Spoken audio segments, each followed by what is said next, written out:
Touchdown! San Francisco! One. Yo, what is up? Welcome to the Route Tree again. This is the final episode of the season. We have the Super Bowl. What is it? Super Bowl 53? Super Bowl something. But it was the Super Bowl results of Kansas City defeating the Philadelphia Eagles 52. 52. Okay. All right, 52. Yeah. The Kansas City Chiefs defeat the Philadelphia Eagles 38-35. I'll tell you like this is like a lot of football games. It's a tale of two halves, right?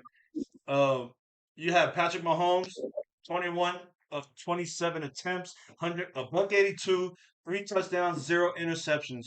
Pacheco carrying it 15 times with 76 with a touchdown. Kelsey, of course, being Kelsey with his 6 receptions for 81 for 1 touchdown.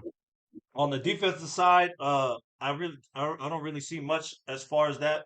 I mean, this kid named I don't know how to say his last name, Leo Chanel, the rookie linebacker for the Chiefs. He was a real good. I mean, when you talk about this Chiefs team, you're talking about some people this draft class that he had or they had this year. That was a really good draft class for them. They had a lot of people just come in and start right away. For the Eagles, I'll say before y'all go, Jalen Hurts, 305, 38 attempts, landed 27 times, a touchdown, no interceptions. Jalen Hurts leads in rushing, 15 of 7 with 3 touchdowns in the game. A.J. Brown gets that 1 touchdown from Jalen Hurts. On the defensive side, not really much. They were very quiet. You know how they are with that historic pass rush, but they were really in check this whole game. All in all, it was an exciting game that I loved watching. Me and Mario, at least when we discussed it, we thought this was gonna be this type of game. It sucks, Yeah. at the end. I'll let y'all chime in when y'all want, but it kind of sucks with some of the calls that they made towards the end of this game, and I want to see your opinions on that too. So go ahead, Mario. This to me, like we talked about a couple weeks ago, came down to a team that's been there versus a team that hasn't. If you look at the Eagles' defense, there's a big goose egg on the sack stats, Yeah. right? And to disrupt Patrick Mahomes, especially when he had that bum ankle allegedly, like you gotta hit him. You gotta hit him. You gotta put him down. You gotta put pressure on him. And the defense just wasn't doing that. It was a purely offensive game, both sides. I think Kansas City, only had one sack, one or two Yeah. sacks. There was that rookie. Yeah, and they had to. You got to put pressure on these quarterbacks to keep this to a low scoring affair. But I was happy that the Eagles were able to hang in there. I was hoping that they would hang in there because to me, this, like when we talked, we view this as the Eagles was like their window opening and closing. Like if they had to take the shot to win, this had to be this had to be it because they have all these players they got to resign. Jalen Hurts is going to get paid. You know what I mean? And you're not gonna be able to. You got 4 key free agents, I think, that you're going to be losing, and you're not going to be able to pay everybody unless everybody takes a team friendly deal. But that doesn't happen very often, especially with the cap going up this year by 20 million or something like that. It's 250. Yeah, it went up like 20 or 30 million, something crazy. along those lines. And the call at the end was that was pass interference or was it holding? I think it was pass interference, right? It was holding. It was holding. Well, it was the same thing. Yeah. I'll tell you this. Was it an egregious call? I don't think it was an egregious call. I think if you're not wrong making the call, but I don't think it was bad enough to where they shouldn't just let him play it through. You know what I mean? So it's one of those calls where you're gonna upset some people, but it was a hold. It was by textbook. It is a hold. It wasn't an egregious hold, but it was a hold. So I'm okay with that call because we've seen time and time again where these officials are making these awful calls in the most inopportune times and big games late and so on and so forth. And I don't think this call stacks under that. And I'm trying to be unbiased about it because I hate Kansas City, but You got to look at what the call was, and you got to look at how if it was egregious or not. I don't think it was egregious at all. I'm good with that call because it was a hold. You know what I mean? It wasn't like a super blatant hold, but it was a hold. I mean, these players hold all the time. You know what I mean? Holds happen all the time, especially on the line. Holds happen, I think, probably on every play. You know, and you're not going to get everything. They try to do the best they can on just letting these guys play, and I think they did that this game. I don't think the calls during the whole game were that bad. I hate when officials make themselves bigger than the game. You know what I mean? And I don't think they did that this game. And I think the game was probably one of the better Super Bowls we've seen. You know, it came down to that field goal. It came down to that field goal, and I enjoyed it, regardless of the outcome. You know, I don't think the call was so outlandish to where you just like, what the hell is that? You know, it was a hold. They called it a hold, and that's I mean, it is what it is at that point. You know. Right. Todd, give me your input on the results of the game and also the call at the end. Okay, so I thought, just like you guys, I thought it was a great game. I thought the Eagles dominated the first half because they played their style of football. Once they weren't able to hold the ball as long, they weren't able to run as efficiently. Kansas City kind of took over. I think Jalen Hurts showed that he is a very good quarterback, but I also thought he showed some of his weaknesses. I seen some underthrown balls, which we knew he had a lack of arm strength. And then when it comes to the call, I didn't have a problem with the call because it was a correct call. My only problem with it is they weren't consistent. They didn't call stuff like that earlier. So if they were going to call stuff like that, I feel like they should have done it throughout the whole game, not just at the end when it obviously mattered the most. But I know, like, living in Pennsylvania, Eagles fans are mad because they made that call. But, I mean, if they wouldn't have, then they would have been screwing the Chiefs too. So either way, you know what I mean? Somebody was going to get, I guess, the raw end of the deal. Or That's a my good only point. problem is with I like consistency with people in general. So for me, that was the biggest issue with it. I thought Patrick Mahomes was really good. My question was, like Mario said earlier, like he said, like the ankle might not have really been hurt with the way he phrased it. And a lot of times, like you could see him walk and it looked like it hurt, but when he was going, I don't know if that was adrenaline or what, but he impressed me with. I think they gave him some of those good drugs. What I think they gave him. I think they gave him that good stuff that we can't get in the military. He definitely probably got at least a couple cortisone shots for sure. Man, You know. you made some good points though, Todd. Again, I agree with you. That's the point. The part I was going to bring up if you did it was the lack of consistency through they let them play the whole game. I've seen so many plays where I'm like, oh, that should have been a hold. Oh, that should have been pass interference, but they let it go. So that my problem was they called that one where towards the end of the game, and of course you made another good point. It was going to be a flip of a coin of who took the raw end of that deal. So I get both sides. I just don't like officials being the person to determine it. You know what I mean? It's like you let the boys play that whole 3-4 quarters. Let them play the rest of that last 3 minutes, and let them go out there and try to win that. Because it was a tacky hold. Like he barely, like he held him a little bit. It wasn't like what happened with the Saints and the Rams. We got intentionally smacked before the ball even got there, and they didn't call it. Like I get it, I really do. Um, you brought up another thing too, and we talked about it last cast, Mario. This Eagles team that was the time because they went all in this year. Now they have to now they have to fork up that money, and Jalen Hurts is going to ask for it. You know what I mean? He's gonna ask for that money. And the weaknesses that you brought up is also true. Oh, you also brought up the game plan. And I was like, man, I don't know how long they're gonna sustain this possession type of game. Like just, grinding those fourth downs to get first downs and just kept going. It's like eventually Yeah. if Mahomes gets a lead, now he just forced your hand to change your whole game plan because now you're playing from behind. You can't milk the clock because the clock's against you. So I was saying that in the second half. I was telling my wife, like, hey, look, they're playing Eagles football, just like Todd said. It was like, just wait. If Mahomes takes the lead in the second half, it's like it changes the whole dynamic of the whole game. I And the thought thing The is, problem is, on top of him, you have 4, 5 really big names on your defensive side of the ball for the Eagles that are gone. You got Bradbury, you got Javon Hargrave, you got TJ Edwards because you're white, and you got Fletcher Cox. And you have Granted, C.J. Fletcher Gardner Cox, Johnson. I think they pay him. You have to pay him. Yeah, yeah. Out of If all of them, if yeah. if you're on a list of guys, I pay him, and I at least try to bring Bradbury back. Those two corners, you gotta bring them back somehow, some way. Tag a guy and sign a guy. Try and sign him cheaper deals if you can. Those two guys, I think you bring back. But when you look in the front seven side of the ball, Hargrave, Edwards, Kazir White, Fletcher Cox were all big contributors on that side of the ball for the Eagles that you're going to have to either re-sign or try to re-sign and replace. So like that's huge.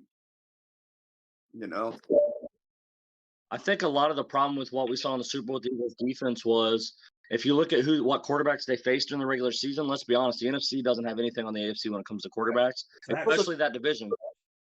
the thing is, even I was one of those people that thought the Eagles weren't for real because of who they played, and they were able to keep up with Kansas City.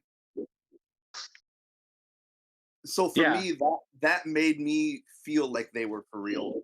The way they were able to keep pace with Kansas City. You know what I mean?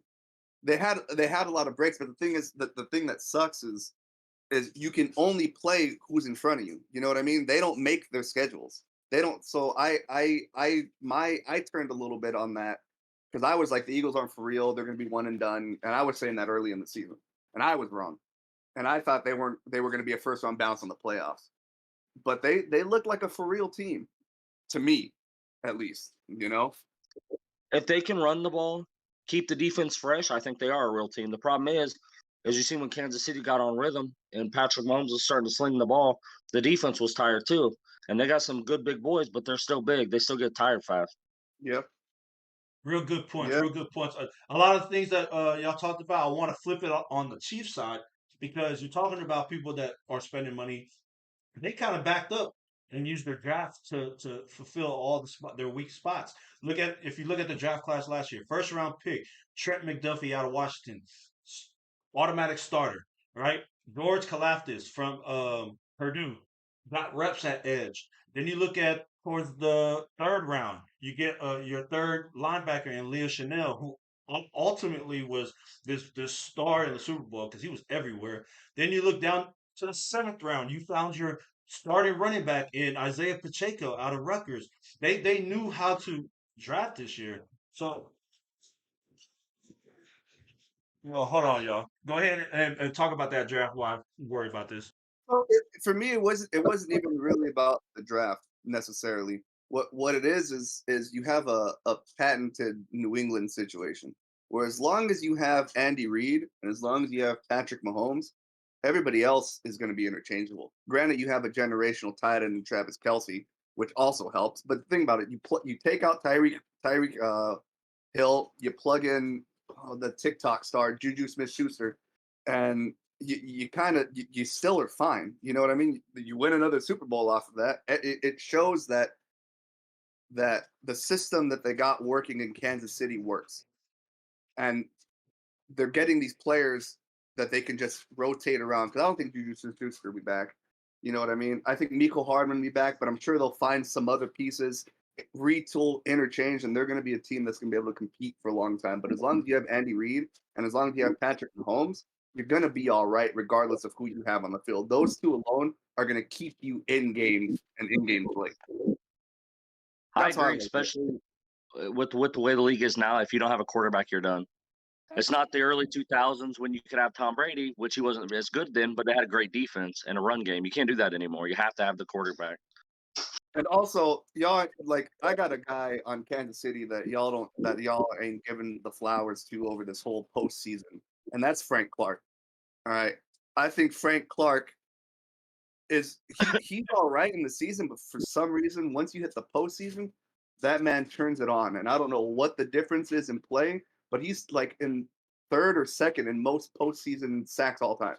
He lost a loved one during the postseason too. So like that was also something that probably energized him because you can see it in his post game interview for the Super Bowl. He shouted that person out. I'm not sure who it was, and I don't want to guess the family, but it was a family member that he was playing for during that whole time. So I can see he was always a menace. Anyways, you go back to why Todd wears that hat in 2019. He was killing our O line. Frank and what's his name? What's his name? Frank Clark is Chris? third. Sorry, Frank Clark is third. Is third. My bad. With 13 Yeah, and a half. but what's the D tackle's name? Chris Jones. Oh, Chris Those, Jones is nasty. yeah, those two were just menace, and they showed it this Super Bowl too. Yeah. Hey, the So other player that I think Kansas City did a great job of picking up through trade during the season was Kadarius Toney. I think he helped them out a oh lot, yeah. especially on Yeah. special teams. Yeah, And He that's looked the like difference. Like, a next coming bust in New York and went to Kansas City and just found new life. I'm telling you, well, I mean, Mahomes makes everybody better. Just makes everybody better. Juju Smith-Schuster was an yeah, afterthought. Was an it's easy to look afterthought. like a bust when you got Daniel Jones throwing to you compared to a Patrick Mahomes. Hey, night and Daniel day Jones right wants there. $40 million. Bye. He's out of there, bro. Yeah, he won't be there. He's out of there. No, speaking of that, man. But look, we're off of that now. It's the off season. I really want to talk because I know you guys are really into this too. Y'all got me into that was it PFF simulator? Isn't it? Yeah, I was telling Todd when I found out it was a wrap. Like I literally Bro, did like an I'll hour. I'll be sitting at home with like not shit to do, and I'm just like redoing mock drafts like 2 or 3 times a week, bro. Just not just fucking But are you going only away. doing it for the Raiders? Yeah, I Yeah, only do it for the Raiders. I switched teams like because I want to see where the draft capital is, like Miami and Seattle, like teams like Yeah, those to see what they like. What's the value at that pick? It was fun watching this because now we're gonna go into the draft and we're just gonna pre-talk about it because of course we're gonna have another episode once the draft unfolds. But you're looking at the top 5 picks, right? Chicago, Houston, Cardinals, Colts, and Seahawks. Where's your top 5 that you feel it bar any trade, like they don't trade the pick, they stick with that pick. Todd, I want to go with you first. So, are we talking? We want to talk about Chicago first. Just start with Chicago. Yeah, Since we're not doing trades, I mean, I think Chicago, if they can't, I don't think there's an offensive lineman you can get with the first pick. So I feel like they have to go defense. And then they got to replace Roquan Smith, right? So why not Will Anderson? I feel like he'd be the best fit there. Bears always have good linebackers. He's a good linebacker from a college that produces good linebackers. So, I mean, I think they'll trade out of that pick, but I think that would be where I would go. Are you thinking what I'm thinking? Or you think they're trading with your team? with my team. No, with Todd's team. I hope not. I think the Colts would be stupid to trade up.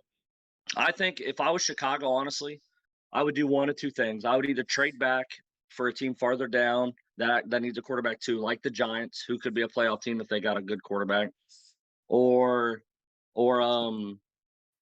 pick a quarterback and trade Justin Fields if they don't think he can be the long-term passer. He's a great running quarterback right now, but I don't know if he'll be able to become a great passer. I don't know. I'll tell you this. I know in college, like the stats are a little bit inflated and whatnot, but I watched that man his sophomore year go like 35 touchdowns in 1 pick. You can't do something like that without being able to throw the ball, right? And Justin Fields, right? Yeah, and It's a lot easier when you have the best receivers in the I remember country. I watched the game I watched. So we were still in Okinawa, and it was Ohio State, and they were playing Penn State. And I was watching it with a buddy of mine because he was a Penn State fan, and I wasn't doing shit at fucking 2 o'clock in the morning. So we watched it, and they came up with that stat. He had like up until that point in the season, that whole season, he had like 35 touchdowns and like 1 interception. All right. Granted, you come from Ohio State, you have a lot of first-round draft picks around you, so on and so forth, and I get that. But I don't think you can do that regardless if you can't throw the ball. And if you look at who Chicago has, they don't have anybody for him to throw to. I think you keep Justin Fields and you put people around him. Like the only person I can think that they got is Knox. Darnell Mooney. Stop. I like Darnell Mooney. I like Chase Claypool too. Those are 2s and 3s, man. Those guys are 2s and 3s. But you just named Knox. Who's Knox? That's the only guy that I can think of. Besides those, I mean, those are the only I can think of. I think you go out. I'm telling you, if I'm Chicago, I'm calling Arizona up for DeAndre Hopkins and seeing what they want from him. Chicago?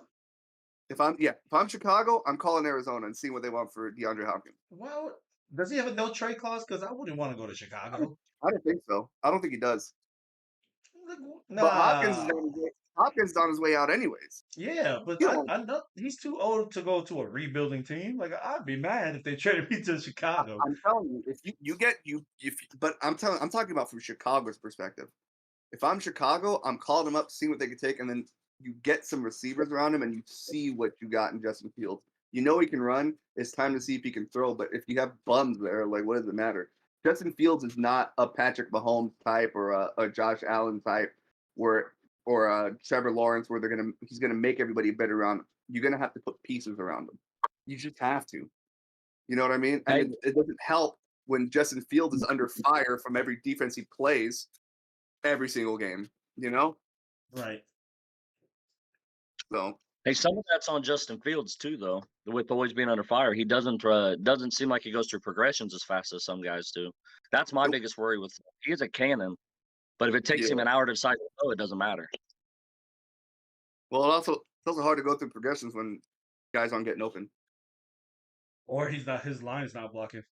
But he also has true facts though, because I've seen it firsthand. Even though he beat us, it's like he's always looking down his first read, and that's it. He does. The only time to go to his second is if he's scrambling out of the pocket, and he has no choice but to look at his second, third reads. Yeah. But like he's not going through his progressions. And I was watching that game. If your receivers aren't getting open, and you got guys in your face fairly quickly, like how are you gonna be able to go through progressions?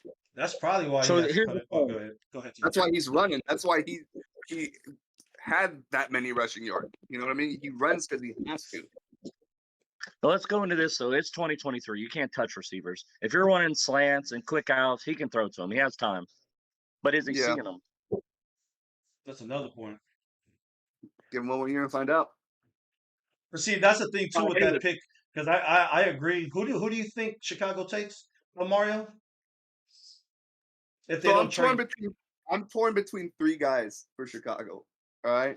Will Anderson is one of the guys I'm torn between. Jalen Carter is another one, the tackle out of Georgia. And if he has a freakish combine, I think Tyree Wilson could go first. No. Texas Tech. I don't think you understand how high I am on Tyree Wilson. Oh, I obviously do. You talk about him every time we talk. The guy is a freak. He's just a freak of nature physically. Remind me his position again. Edge rusher from Texas Tech. Edge rusher from Texas Tech. Okay. But like at that, if you're Chicago, it doesn't make sense to draft another quarterback when you still have one on a rookie deal like that. But it depends on draft capital. That too, but that's like I heard they adopted Justin Fields. They didn't draft him. This front office didn't draft this coaching staff. You know what I mean? They always say front offices like to fucking win with their own guy, and I get it. But the thing is, like, I don't know. I think I'm higher on Justin Fields than you guys are, but I would give him another year. I would probably play out. He's got what, two years left on his rookie deal before they have to make a decision. I'd play him out and see what he got. That's the only thing that makes sense to me keeping him, because I even heard somebody say, and I don't remember who it was, that the Cowboys should trade Prescott to the Texans and take Bryce Young. Bryce Young? I don't remember his first name. The dude from Alabama. Yeah. Yeah. That's a good segue. It's a good segue because we're going into. I have Will Anderson too. For me, Tyree Wilson is a freak, but I don't think he's a first round. Like you draft him over Will Anderson as far as the top edge rusher. So now the way I look at it is between Tyree Wilson and Will Anderson is you're drafting like whether. I'm trying to figure out how to word it. I think Will Anderson is a guy who's ready now. Right. But I think Tyree Wilson has the higher ceiling. So it's do you want to draft a guy on what his ceiling is, or do you want to draft a guy who's ready now? And I'm not saying Will Anderson is going to be bad at all. I think Will Anderson is going to be a very good defensive end. I just think personally, I think Tyree Wilson will have the better career longevity, and we can revisit this video in a decade from now and talk about it. It'll be on YouTube. I don't disagree. I definitely don't disagree with you on ceiling and floor. The comparison between the two. My issue is only good organizations can take people with higher ceilings and lower floors and actually get the higher ceiling out of them. I don't think that's the Bears right now. But that's the Bears with defense, though. The Bears have always drafted and produced well defensively when it comes to players. And like over the course of their franchise, they've just been like their issue is figuring out the offense, and that's always been their issue for decades. You know what I mean? So I look at teams who draft well at certain positions. So I think of Chicago on defense. I think of Pittsburgh when it comes to wide receivers. You know what I mean? I think of stuff like that. And I think like whatever it is, whatever they got figured out, they can figure out the defense fairly well. Because that's like their bread and butter. That's what Chicago was built on, is defenses. That's what Pittsburgh was built off of, wide receivers. You could name 10 wide receivers that they drafted that became fairly good wide receivers when they were in Pittsburgh. You know what I mean? They're known for defense too, for sure. They are. But for some reason, But I get what you're saying. They find those diamonds in the roughs and develop well at wide receiver too, and it's super underrated that nobody talks about it like that. Think about it. Antonio Brown was what, a 6th round draft pick? You know what I mean? Like, yeah, like you get players like that. Like they got the best out of Juju Smith-Schuster and all these other wide receivers that they've had come through. Martavius Bryant when they had him, and all these other guys. I think they draft and develop that position very well. Probably better than most. So we're gonna go into the second pick overall, which is the Houston Texans. We should all know who gets picked here. Mario, I'm gonna go with you first. Bro, I'm not buying this Bryce Young hype like everybody else is. This guy's 5'8", $180. You know, he's like 5'9", $180. And I just don't think Bryce Young is gonna be that guy. I think you draft him because of like where he's at. But I don't think he's gonna be the dude. And I don't think anybody that Houston draft is gonna change that tide in this draft for them like that. I really don't. What about you, Todd? Because I know you're real big on quarterbacks and expectations for them to be quarterbacks. I agree with Mario completely here. I don't think there's a quarterback in this draft that's just an obvious number one quarterback to go off the board. I think they all have their issues and they all have their bright spots. I think Will Levis is going to be the best quarterback out of this draft. Nah, Tanner McKee, baby. The thing with Will Levis is he has very good intangibles and he has a good arm. So I think he has a chance to be, but I want to see him with actual good players because it is hard sometimes to judge him. I don't think he's a guy who's going to come in and make everybody better around him. I'm very biased against big school quarterbacks in the NFL. I've always been like that. Ohio State's, the Alabamas, USC's. USC, yeah. Well, I mean, USC had some hits though. You had Carson Palmer was good. You know what I mean? Like you've had some hits. Yeah, but then you have Matt Leinart. I'm very impartial. I know. It sounds biased, but Carson Palmer was a perennial Pro Bowler for a long time. Yeah. You know what I mean? So like USC has had hits, but like when it comes like your Ohio States, your Michigans, your Alabamas. Those schools, the Clemson, Clemson actually has been all right with John Watson. Your Georgias, you know what I mean? Like it's hard to evaluate those big name school quarterbacks when they have big name stars around them in college. You know what I mean? So think about it. Like Tua had three first-round draft picks and wide receivers around him. You know? Well, I was never sold on Tua. He was all right. I had nothing against Tua, but the thing is, like, you saw what he was in Miami without the big name quarterback before they got Tyreek Hill. You know what I mean? If you're Houston, like you got to draft Bryce Young. You have to. Like you would have to. Not just because you need a quarterback, but you're gonna have to put asses in seats too. People are gonna want to see Bryce Young play. The problem is if the Texas front office doesn't take Bryce Young and they don't make the playoffs, they're all fired. If they take him, they at least get 3 years, right? They get till he is a bust, and then they're all. I mean, no one sings incompetent front office like Houston does. So, you know. Hey, they got one of the Bush coaches. Oh yeah, well yeah, they might be turning around unless they fire him next year, like they fire every other coach after a year.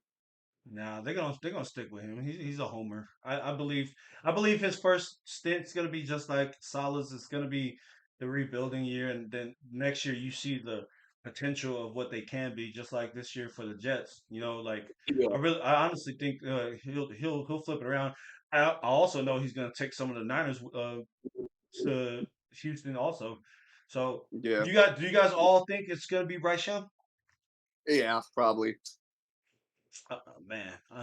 So we're going with Arizona, who is now what I said they were in the beginning of the year, even though they were hurt.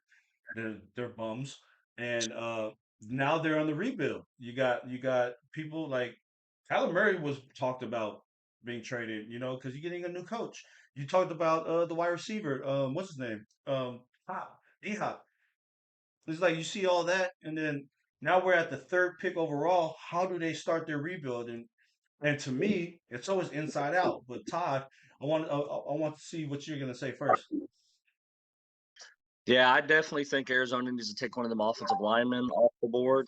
Either that or Carter, the defensive tackle. I do agree with Arizona need to go inside out because they're not going to give up on Kyler Murray yet, which I would honestly. And I don't take what that coach came in and said that he took that job because of Kyler Murray. What else is he supposed to say? Right? He sucks. I don't want him. No, because then if they don't get anybody, he's not going to play for you. Yeah, I definitely think safe. whoever's not taken between Will Anderson and Tyree Wilson should go to Arizona because you're gonna have to replace J.J. Watt and you're gonna have to get some new pass rushers in there. It also It's depends on what system they're going to play, though. If they're going to play a 4-3 or a 3-4. Yeah. so who took over again for Arizona? I forgot. Fuck, I forgot his name. And something coach I never heard of. Now he came. Like, where did the Eagles offensive coordinator go? Did he get picked up yet? Jonathan Gannon from Philly. That was the offensive The Colts, coordinator. Yeah. You said the the Colts. Colts What? got the Eagles offensive coordinator. Oh, the Colts did. Yeah. So who did Arizona get? You looking that up right now, Mario? Jonathan Gannon. Yeah, Gannon. He's the defensive coordinator.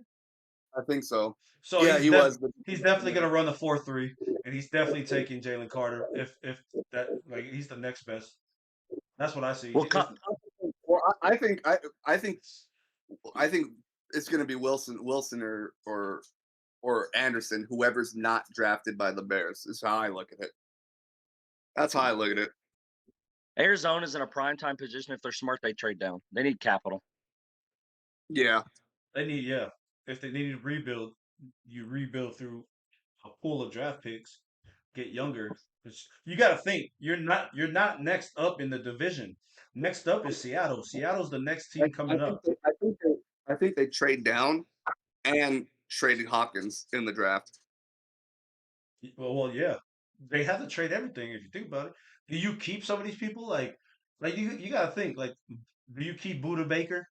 I mean, he's good, Yes. but do you keep him like for a rebuild? Just get as much as you see. I'm about to do that in Madden when I get. I'm about to take the Cardinals and start trading everybody and get 1,000 draft picks. But for me, it makes sense. Get Jalen Carter inside out. Like when you rebuild, you always got to solidify your foundation. Those offensive line, defensive line. But for me, when you say, are you talking about Paris Johnson going there, Todd? As far as offensive lineman? Yeah, I was talking about him. I think he's the best offensive lineman on the board, at least for the first 5 or 10 picks. I think he'll be the first one off. Yeah, I can see that. I can see that being. But who's? I don't think they have a left tackle. I can't even think. Yeah, But Alabama produces offensive linemen. That's what they do. well, he's Ohio State though. Oh, I mean, same thing with him though. That's why their quarterbacks always look good in college and flop in the NFL. They don't get touched. Nice and clean. So, okay, we're looking at offensive line. We see Mario's talking about Tyree. He's trying to get him in a top 5 pick regardless. But He's to going to be me, a top 5 pick. so- He's going to be a top I 5 know pick. where he's perfect for a team that needs that. But I'm going to the Colts at 4. Talk to me about either the trade that you feel should happen, or who do you pick at this point? So the problem is the Colts are going to take a quarterback right here, I think. For me, I would take an offensive lineman and hope Tanner McKee's there in the second round. I tried to do that on that mock draft 4 or 5 times. I think I got him once. But I think they'll take C.J. Stroud. He's almost a homer. He's close enough that they'll consider it, and I hope he pans out. Obviously, as a Colts fan, if they get him, I hope he pans out. But I think we need to shore up. Everybody was talking about how bad our offensive line was, and they weren't great. That's for sure. A lot of it is though. It was the patchwork. I think on the inside we were good, but those inside guys were so busy trying to help on the outside that they couldn't defend. They couldn't guard inside either. That's why guys like Quentin Nelson and Ryan Kelly didn't look as good this year. So I think we need offensive line first, because if you don't have an offensive line, no matter what quarterback you have, You know who unless you it's Patrick guys, Mahomes. you know who you guys might pick up this offseason? Quentin Nelson's best friend from Notre Dame. Y'all gonna get Mike McGlinchey over there, and I hope he flops because his ass suck. I freaking hate that guy, man. And knock it Yeah. off. But you could also go pick up Taylor Lewan that just got dropped. I'm hoping the Niners pick him up. That's who I want to replace McGlinchey. Let's be honest. We're sitting here talking about the draft. We don't know who any of these teams are going to pick until we see that first little carousel of Lamar Jackson. Where the hell is he going? You know what I mean? Or any of those quarterbacks. So you see C.J. Stroud too, though, Mario? Yeah. I think everybody in Indianapolis is sick of the old man quarterback carousel they got going on in Indianapolis. I think you got to get your own guy in there. CJ has the build too. And if I'm CJ Stroud, I'm so thankful for the Georgia game. I'm so thankful for the Georgia game because I don't think he would have been the second quarterback taken had he not played the well he played in the Georgia game. You think he would have dropped? Yeah. Man. I think the thing is that the issue with CJ Stroud is now people know what the potential is.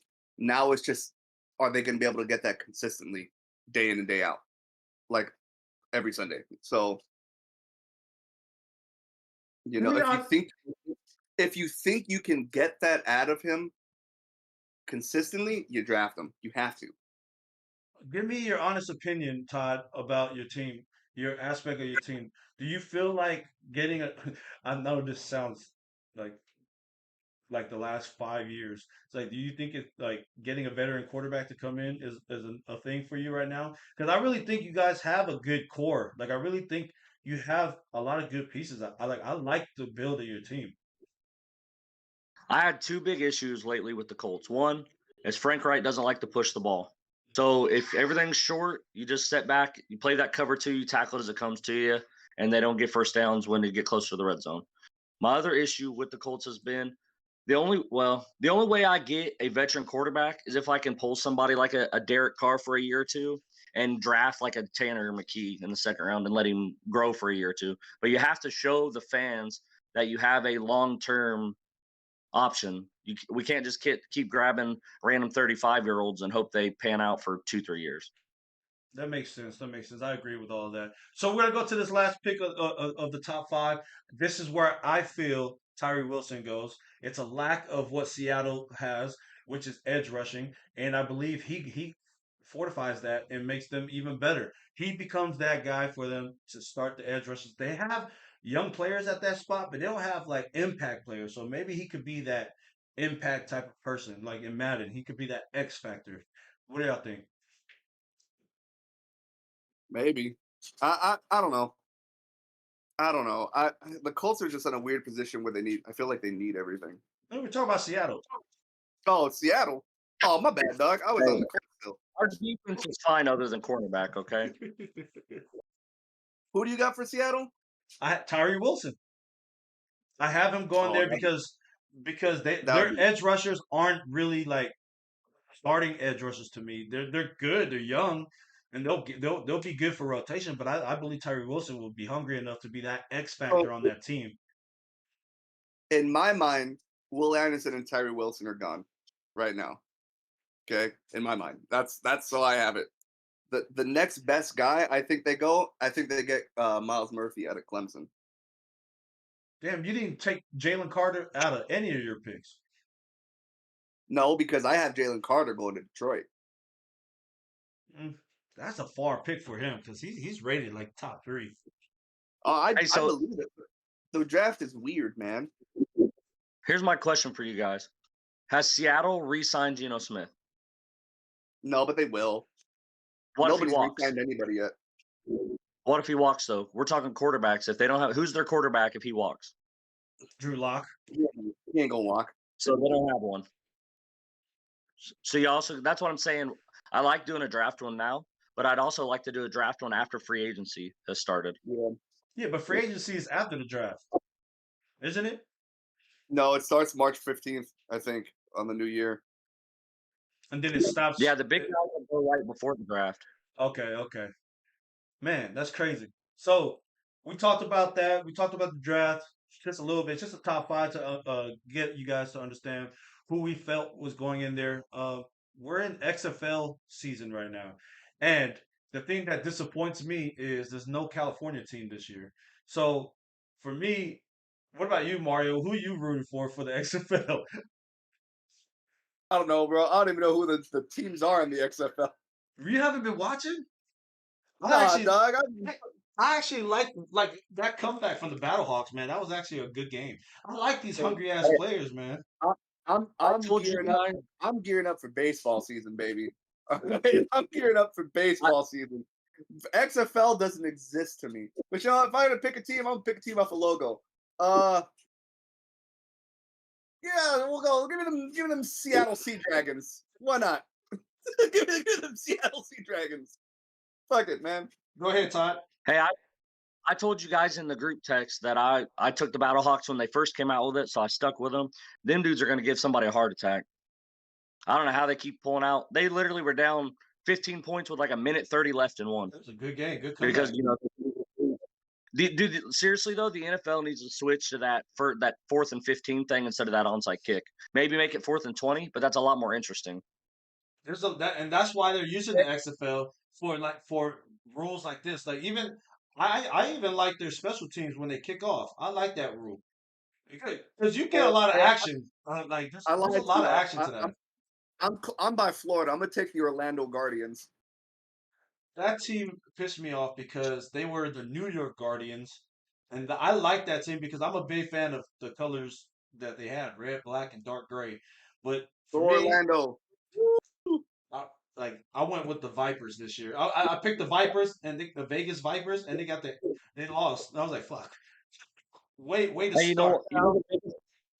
The biggest issue with these teams is nobody's going to get into these leagues unless the quarterback play and the offensive line play gets better. That's the only reason the USFL lasted as long as it did, because it had Jim Kelly and guys like that who wanted to go play there. Yeah, Steve Young. Yeah, so with this one, remember when WWE took over, built it. It was to rival the NFL. Now that we're at this point, I like the way they are doing it. So I didn't know USFL was still on. They got the XFL going. Why not have those two be the developmental league for some of these players? USFL is. You said what? That's what the NCAA is for. Todd, I can't hear you, Todd. Oh, my bad. The USFL, I'm pretty sure, is a feeder league for the NFL. Okay, they're using it for XFL saying the same thing too. They don't last. Think about it. USFL didn't last. XFL didn't last. It's been on again, off again. Remember NFL Europe? That was the shit. I like that. Yeah, like that didn't last. Well, XFL, come on now. XFL was due to COVID. That was the reason why that one went off. It was due to COVID. The XFL has gone and come and gone and come. You know what I mean? Like these don't last, unfortunately. The USFL had a chance back in the day until they tried to rival the NFL, and that's what put them under. The only thing that's fortunate for the XFL is that they're partnered with the NFL when it comes to like new rules and shit that they try out on there, which is cool. But I don't think it'll last a while. I honestly think this one will. I honestly think they grow from this. Like the reason, like I said, the first time they got cut was because fucking I believe it was bankrupt. Like he just gave up on the XFL. The second time they came in, it was with Oliver Luck, the Andrew Luck's father. And they did it, and they were going into their second season, but COVID hit. That's the only reason why. No, they also ran it was really COVID. Like they couldn't like do anything for those couple of years. They didn't have the money And like being the NFL to rent a stadium for no reason for just only 22 people to play. That's the only reason why I and think. and being a quitter runs in that family. It wouldn't have lasted. Nah, leave my boy alone, man. I should have brought him up. I should have brought Andrew Luck up, man. Shout out to Andrew Luck, Stanford, stand up, stand up. Nah, but hey, look, another thing I like is just what you said. Let me look at the logos. I like these uniforms, like the roughneck uniforms. Those are dope. I like those uniforms. I like the Defenders uniform. The Battlehawk That uniform team is is dope. dog. The what? The Roughnecks. That's a horrible team name. They try to get the Houston Oilers look with the logo. You see that?